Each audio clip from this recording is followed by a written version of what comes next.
중국 해군이 들어올 날이 얼마 안 남은 거죠. 그래서 이 지역을 개발하는 이유가 여기에 있습니다. 제가 노란색을 쳐놓은 거는 제주도와 대마도예요. 그 위쪽이 바로 진도와 거제도가 있는 그 도서 지역 해안지대죠. 이 지역을 장악하려는 이유는 뭐냐? 바로 잠시만요. 제가 형광펜으로 이걸 설명을 해야 됩니다. 이렇게 중국이 이 선이 좀 얇네요. 형광펜 두껍지가 않네. 그냥 빨간색 그겠습니다. 자, 그냥 이렇게 이 지역 제1도련선을 중국이 지금 장악하려는 포석이에요. 그래서 주한, 주일 미군 해군 기지를 전쟁을 통해서 쫓아낼 수 없으니까 이렇게 투자라는 명목으로 들어와서 갚을 수 없는 돈을 주고 그 지역 경제가 초토화돼서 파탄이 나면은 그거를 날값에 먹은 다음에 그 지역에 대한 개발 권리를, 독점적 권리를 얻은 다음에 거기다가 말로는 그 여객선이 접근할 수 있는 그 항구를 만든다면서 군함이 접근할 수 있을 정도의 거대한 그 항구 개발을 해서 중국 인민해방군 해군이 들어올 수 있게끔 길을 열어주는 작업을 지금 하는 게 중국의 사업이에요. 그리고 그러한 사업은 한국이 처음이 아니라 아까도 얘기했듯이 스리랑카, 브루나이, 파키스탄, 그다음 몰디브 등등 각 지역에서 지금 하고 있는 거고, 그 중에 한 일환으로서 현재 진도 개발과 거제도 개발을 하려고 하는 거예요.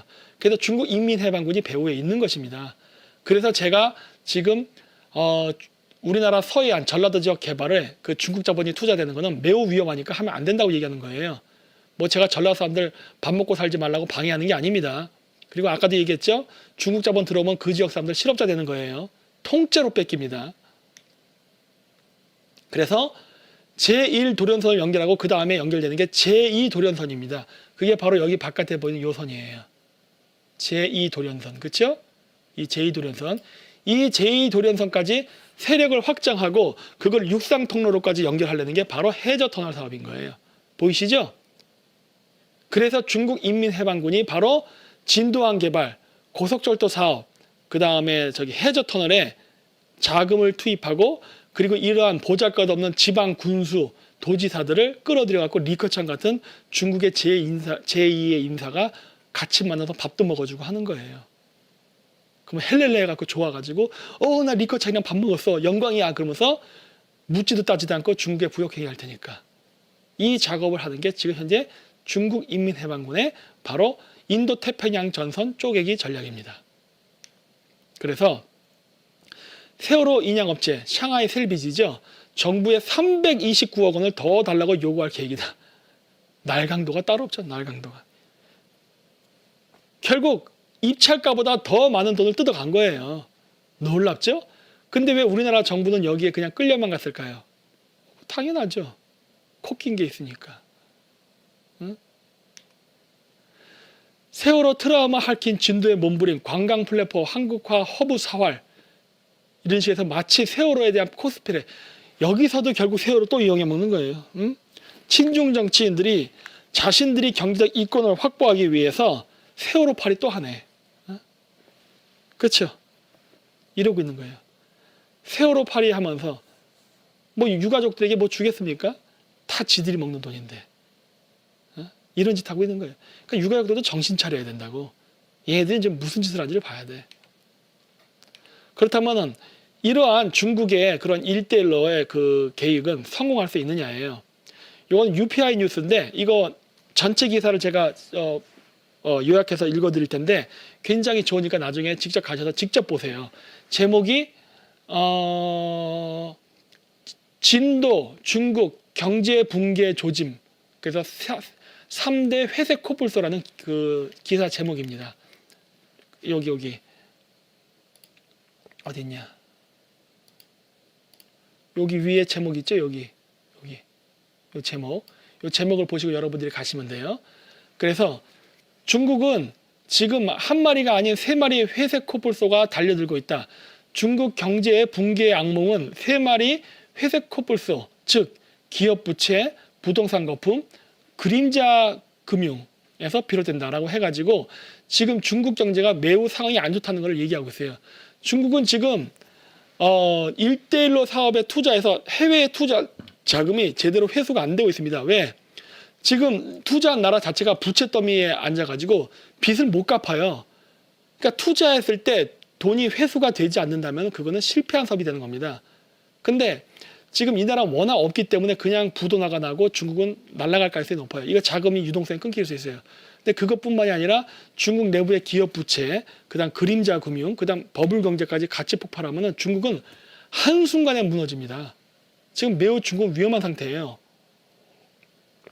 그렇기 때문에 중국몽이 한국몽과 다르지 않다 이런 병신소리 하면서 한중교류협회 사람들이 계속 우리나라 경제인 정치인들을 자기 편으로 끌어들이면서 중국 1대1로 사업의 부역자 역할을 하게 한다면 한국 경제는 같이 망합니다.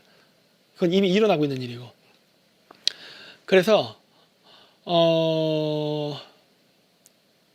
여기 보시면은 문제는 2008년 글로벌 금융위기 이후 중국의 기업 부채가 가파르게 증가하는 데 있다. 지금 중국의 부채 증가 속도가 세계에서 가장 빠르다라는 말이다. 중국은 기업 부채가 왜 많은가에서 나오는데 중국은 정부가 아닌 은행이 그 짐을 짊어졌다. 글로벌 경제가 위기에 빠졌을 때 중국은 위기를 겪지 않았다. 중국의 금융 시스템이 신규 주택 공장 그리고 각종 기반 시설을 건설하는데 막대한 돈을 빌려줬다. 덕분에 중국은 금융 위기 때 생각보다 큰 타격을 받지 않고 계속 성장할 수 있었다. 중국이 경제 성장을 한 이유는 뭐냐? 2008년 금융 위기 때 자국의 자산을 뻥튀기를 했기 때문에 사는 겁니다.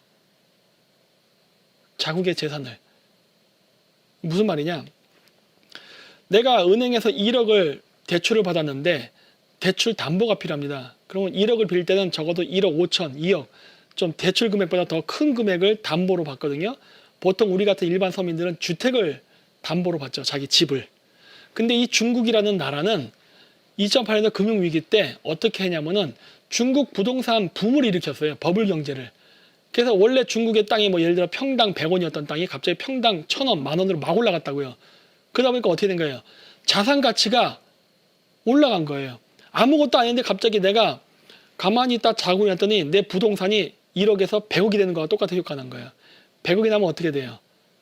더 많은 대출을 받을 수 있게 된다고. 그래서 중국 애들이 오히려 사실 부자가 된 것도 아닌데 그런 부동산 거품 때문에 부자가 됐다는 착각 속에 많은 돈을 해외에 투자하고 막 그랬어요. 근데 문제는 뭐냐? 이 모든 투자의 근본이 되는 중국 부동산 버블이 붕괴되게 되면 중국이 해외 투자했던 모든 것들은 그림자같이 사라집니다. 지금 중국이 이 딜레마에 온 거예요. 중국의 기업 부채도 마찬가지예요. 그러한 자신들의 기업 자산을 이용해갖고 은행 대출을 받았고 그걸 통해서 사업을 벌리고 했는데 지금 손익분기점을 넘겨서 수익이 발생하지 않고 있어요. 왜? 중국은 지금 남의 나라 기술을 연락에 훔쳐가지고 물건을 만들고 있는데 그 만든 물건들을 팔지를 못하고 있거든요. 그래서 일은 잔뜩 벌려놓고 물건이 팔려서 수익 창출이 돼야 그걸 가지고서 또 빚도 갚고 이자도 내면서 기업의 건전성이 좋아지는 건데 지금 그걸 하기도 전에 미국의 트럼프 대통령이 보호무역으로 딱 공격했고 지금 중국이 타격을 받은 거라고요. 그래서 지금 중국의 많은 기업들이 지금 우수수 줄도산이 일어나고 있습니다. 왜냐하면은 엄청난 양의 기업 부채를 중국 기업들은 갚을 능력이 안 돼요. 화웨이도 안 됩니다. 그거를 여태까지 도와준 게 누구냐? 중국의 은행이었어요. 즉 중국의 은행이 부실 대출을 해준 거예요. 망해야 될 회사를 망하지 않게. 왜? 공산당과 관시가 있으니까 그걸 이용해서 계속 부실 대출을 해주면서 회사가 여태까지 버틴 거예요. 그건 버티면서 그 회사가 경영혁신을 이루었느냐? 안 이루었습니다. 왜? 또 관시 이용해서 돈 받으면 되거든. 그래서 중국 GDP 대비 부채 비율이 이렇게 높습니다. 여기 보시면 지난 2008년 중국의 기업 부채는 GDP 대비 160%였다. 2016년 말에는 260%, 2018년에는 270%가 넘는다. 불과 10년 만에 기업 부채가 엄청나게 늘었다. 흔히 부채를 두고 중국의 기업 부채, 한국은 가계 부채, 선진국은 정부 부채가 경제의 뇌관이라고 말한다. 나오는데 여기서 보십시오. 중국의 기업 부채는 GDP 대비 270%입니다. 엄청난 거예요. 우리나라도 지금 부채가 많지만 우리나라 270% 아니에요. 우리나라가 한 80%가 그렇습니다. 또 올라갔을 거예요. 계속 지금 막 말도 안 되는 정책을 펼쳐서 지금 우리나라 국가 부채도 자꾸 증가하고 있지만 그래도 중국보다는 부채율은 좋은 편이에요. 건전한 편이라고. 이런 나라가 미국을 이긴다고? 미국도 부채가 있어요. 미국도 부채가 있지만 미국의 부채는 좀 다릅니다. 첫째, 미국은 기축통화를 가져서 달러를 가지고 있어요. 그래서 달러가 있기 때문에 미국은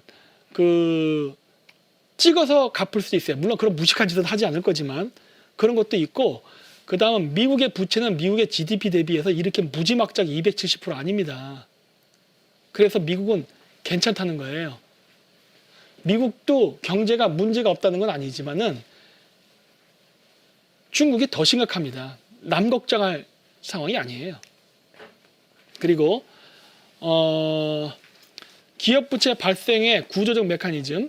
중국 국영기업은 지방정부를 등에 업고 은행 대출로 설비에 투자해 공장을 가동한다. 공장은 경제성장에 기여하며 지방정부에 세금을 낸다. 중국은 이런 방식으로 지난 20년간 고도성장을 이룩했다. 사실상 지방정부가 투자를 주도하고 중국 경제의 견인차 역할을 했다. 그건 초창기 얘기죠. 지금은 아닙니다. 국영기업의 대출을 담당하는 지방정부의 두 가지 주요 과제는 성장과 세수다. 세수가 더 우선이다. 세금이 없으면 아무 일도 못한다. 공공질서 유지, 회복, 노동자 보상, 교육사업 등 모든 돈이 쓰이는 일이다. 지방정부는 성장을 못하면 세수가 줄기 때문에 부채를 끌어서라도 기업에 돈을 마련해 준다. 문제는 부채가 생산적이지 않다는 데 있다. 지방정부가 은행 대출로 마련한 돈은 좀비 국영기업가, 아까 제가 얘기했던 그 내용입니다. 수지타산이 안 맞는 기업에 자꾸 부실 대출을 해주는 거예요. 유령도시를 양산하는 데 쓰이고 있다. 이는 결국 은행 부실로 하여 부실화로 이어지게 된다. 전문가들은 중국발 금융위기의 진원지라고 지적한다. 뭐 이런 글들이 있는데 여러분들 한번 직접 읽어보십시오.